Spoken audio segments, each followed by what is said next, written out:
नमस्कार दोस्तों, ITI practical के आज के वीडियो में हम जानेंगे सोडियम वेपर लैंप के बारे में। सोडियम वेपर लैंप का उपयोग साधारणतः हम लोग बड़े उद्योगों में करते हैं, या जहां बहुत ज़्यादा प्रकाश की आवश्यकता होती है, या बड़े स्तर पे जहां प्रकाश की आवश्यकता होती है। आपने शहरों में भी रोड किनारे लगे लाइटों को देखा होगा जिसका प्रकाश हल्का पीला होता है, वह सोडियम वेपर लैंप होता है। तो आइए देखते हैं हमारे आज के वीडियो में कि यह कैसे कार्य करता है। इसके बारे में आप तो पहले थ्योरी में आप पढ़ सकते हैं आईटीआई की बुक में। हमारा उद्देश्य केवल आपको प्रैक्टिकल के माध्यम से दिखाना है कि कैसे कार्य करता है ना। तो हम ज़्यादा समय न लेते हुए आपको दिखाने वाले हैं सोडियम वेपर लैंप में क्या क्या उपकरण होते हैं, वो कैसे काम करता है। तो आइए देखते हैं दोस्तों। वीडियो में दिख रहा bulb sodium vapour lamp bulb है।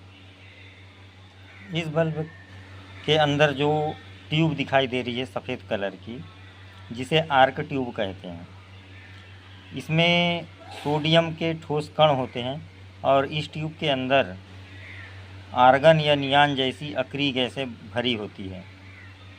इस प्रकार के लैंप गैस डिस्चार्ज लैंप भी कहलाते हैं।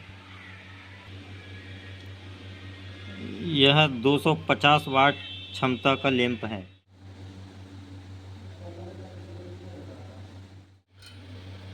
इस बल्ब को इसके होल्डर में इस प्रकार लगाया जाता है। इसमें चूड़ी बनी हुई है, तो इस चूड़ी को हम कस देते हैं इसमें।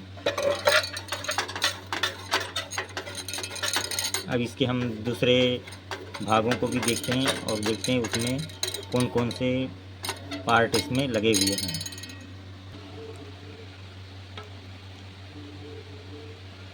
वीडियो में आप जो देख रहे हैं यह चोक कहलाता है।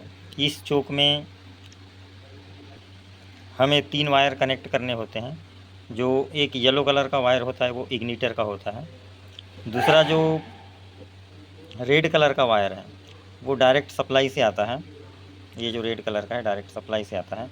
दूसरे साइड का एक रेड वायर इग्निटर का होता है और दूसरा जो रेड कलर का वायर होता है वह सीधे हमारे बल्ब में जाता है, जिसमें सप्लाई जो होती है वो यहाँ से जाती है। इसमें एक कैपेसिटर भी लगाया गया है। ये कैपेसिटर सप्लाई के पैरेलल में लगा हुआ है। सप्लाई में कैपेसिटर लगाने का उद्देश्य ये है कि हमारी जो सोडियम वेपर लैंप का सर्किट होता है उसमें कॉइल के माध्यम से सप्लाई जाती है, तो कॉइल के कारण हमारे जो सर्किट का पावर फैक्टर कम हो जाता है।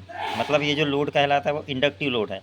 तो इंडक्टिव लोड के कारण हमारा जो पावर फैक्टर कम हो जाता है, इस कारण से हमारा जो लैंप है वो नहीं जलेगा या उसकी क्षमता कम हो जाएगी। तो उसी को बढ़ाने के लिए, पावर फैक्टर इम्प्रूवमेंट करने के लिए हम कैपेसिटर का उपयोग करते हैं। इसकी कैपेसिटी देखिए 33 माइक्रोफेरेड है।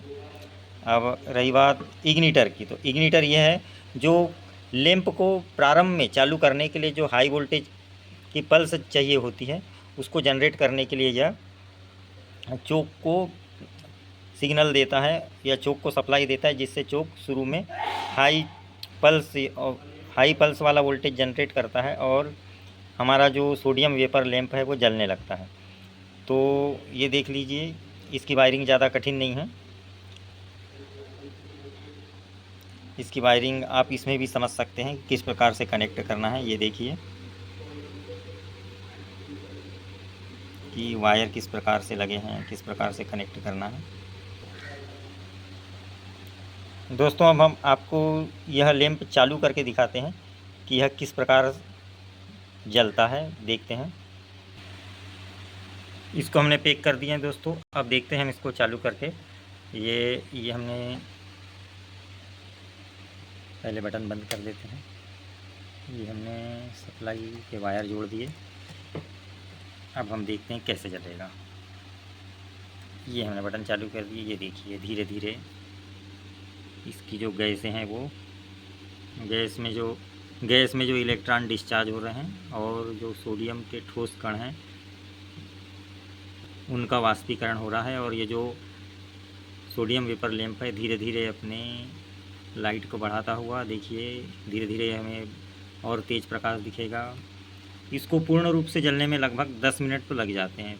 5 से 10 मिनट लगभग जलने में ये पूर्ण प्रकाश प्राप्त कर लेता है। तो ये रही आज की वीडियो। अगले वीडियो में हम कुछ और नई चीज़ों के बारे में जानेंगे जो ITI से संबंधित होगा, जो आपको प्रैक्टिकल करने के लिए मददगार होगा। तो बने रहिए हमारे इस चैनल के साथ। नमस्कार।